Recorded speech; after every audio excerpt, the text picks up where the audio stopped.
Selamat datang. Pernah tak kita terfikir apa sebenarnya maksud pulih daripada penyakit mental?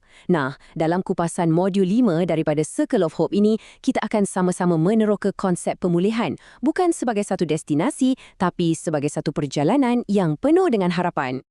Modul ini ia adalah sebahagian daripada inisiatif Circle of Hope. Satu usaha yang sangat penting untuk memberi pencerahan dan juga sokongan. Jadi, mari kita selami topik yang amat bermakna ini. Okey, ini dia agenda kita. Kita akan mulakan dengan konsep pemulihan, kemudian kita lihat gerakan pemulihan yang mengubah segalanya. Lepas tu kita akan fahamkan prinsip dan prosesnya, lihat bagaimana ia diterjemahkan kepada perkhidmatan, terutamanya di Malaysia, dan kita akan akhiri dengan panduan khas untuk para penjaga. Baiklah, untuk mulakan kita kena bongkar satu kepercayaan lama yang telah lama bertapak. Kepercayaan yang mengatakan bahawa orang yang ada penyakit mental yang serius kononnya tak boleh pulih. Inilah mitos yang perlu kita runtuhkan. Pandangan lama ini, ia seolah-olah melukis satu gambaran yang suram, tahu tak? Satu kehidupan yang dipenuhi dengan gejala yang makin teruk dan sentiasa bergantung pada orang lain. Tapi, hari ini pandangan itu dicabar sepenuhnya dan ini membuka pintu kepada harapan yang sebenar. Cuba kita hayati petikan ni. Ia sangat mendalam kan? Ia menunjukkan bagaimana satu diagnosis tu boleh rasa macam satu hukuman seumur hidup. Ya, sistem mungkin menjaga keperluan asas. Tapi persoalannya, adakah ia menyemai harapan untuk hidup yang bermakna? Seringkali jawapannya tidak. Jadi, dari mana datangnya pandangan pesimistik ni? Kebanyakannya berakar umbi daripada pendekatan tradisional yang kita panggil model perubatan. Jom kita lihat apa kelemahannya.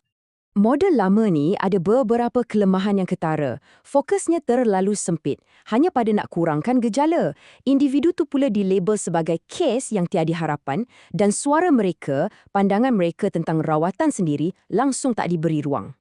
Tapi mujurlah satu anjakan besar berlaku. Lahirlah gerakan pemulihan. Ia satu perubahan paradigma yang dipelopori oleh mereka yang benar-benar faham, iaitu mereka yang mempunyai pengalaman hidup dengan penyakit mental. Dan inilah mesej utamanya. Kemerosotan itu bukan takdir. Ia bukan sesuatu yang pasti berlaku. Gerakan ini membuktikan yang sokongan daripada persekitaran dan masyarakat sekeliling adalah sama pentingnya, kalau bukan lebih penting daripada ubat-ubatan semata-mata. Jadi, apa sebenarnya erti pemulihan ni? Ia bukan sekadar bebas gejala. Jauh sekali.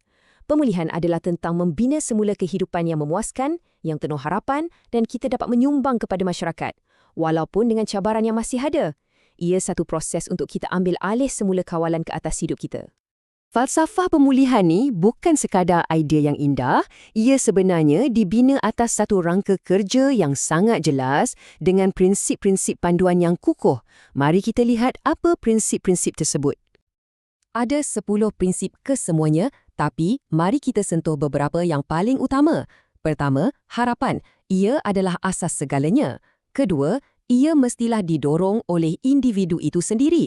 Matlamat dan impian mereka jadi keutamaan. Dan yang paling penting, ia mesti berlandaskan rasa hormat.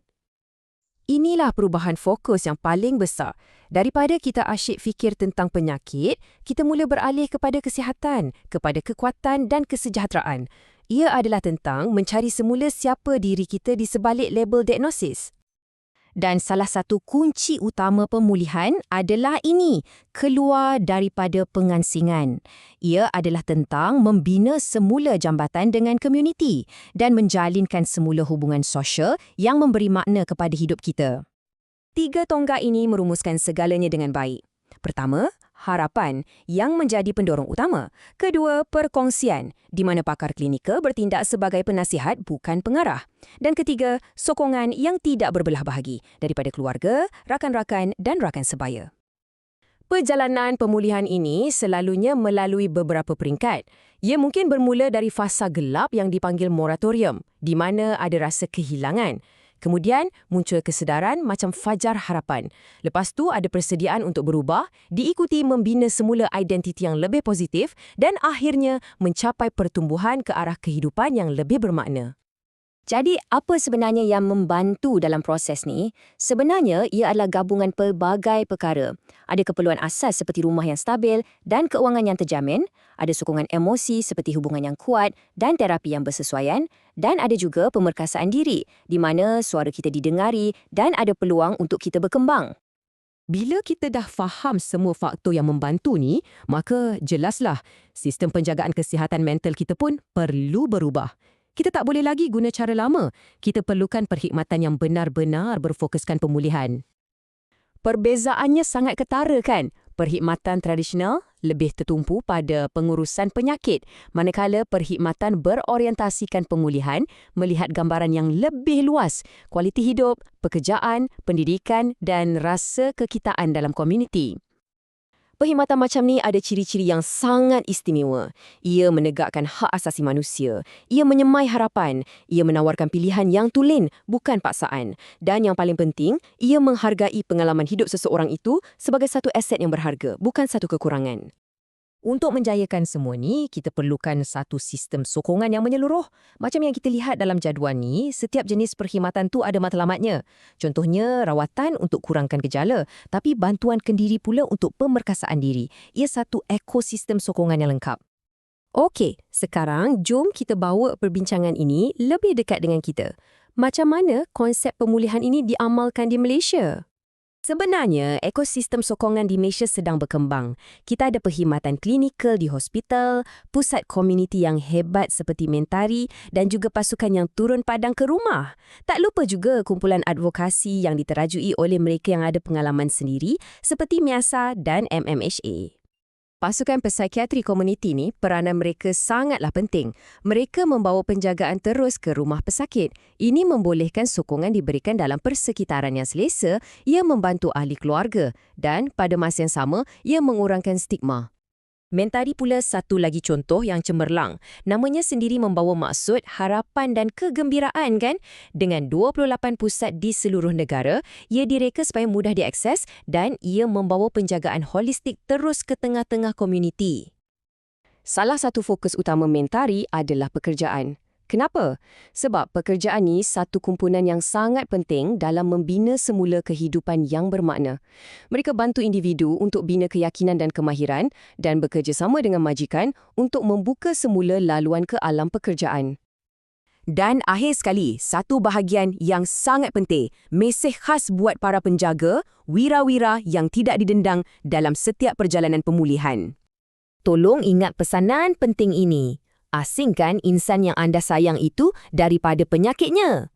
Fokus pada kekuatan yang ada pada diri mereka.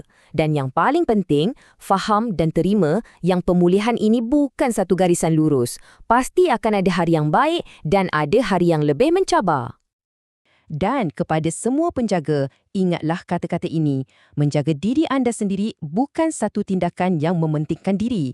Ia adalah satu kemestian. Anda perlu isi semula cawan anda supaya anda boleh terus memberi sokongan kepada orang lain. Ingatnya, bantuan sentiasa ada. Talian bantuan seperti talian HEAL di 15555, Befrienders dan MIASA sentiasa bersedia untuk membantu. Jangan pernah teragak-agak untuk menghubungi mereka bila perlu. Sudah tentu, semua usaha ini tidak akan berjaya tanpa sokongan padu daripada organisasi-organisasi hebat seperti Circle of Hope dan juga Persatuan Psikiatri Malaysia. Terima kasih kerana meluangkan masa bersama kami untuk Modul 5, Pemulihan dalam Penyakit Mental. Penghargaan istimewa harus diberikan kepada Jawatankuasa Teknikal Circle of Hope 2021 yang membangunkan modul ini. Pengerusi, Dr. Salina binti Abdul Aziz dan ahli-ahli, Dr. Fayana binti Zulkifli, Puan Hajah Sipo Yok, Puan Anita binti Abu Bakar dan Puan Fazli Fariza binti Othman. Ingatlah, pemulihan adalah mungkin. Melalui harapan, sokongan dan perkhidmatan yang betul, tiada siapa yang perlu melalui perjalanan ini seorang diri.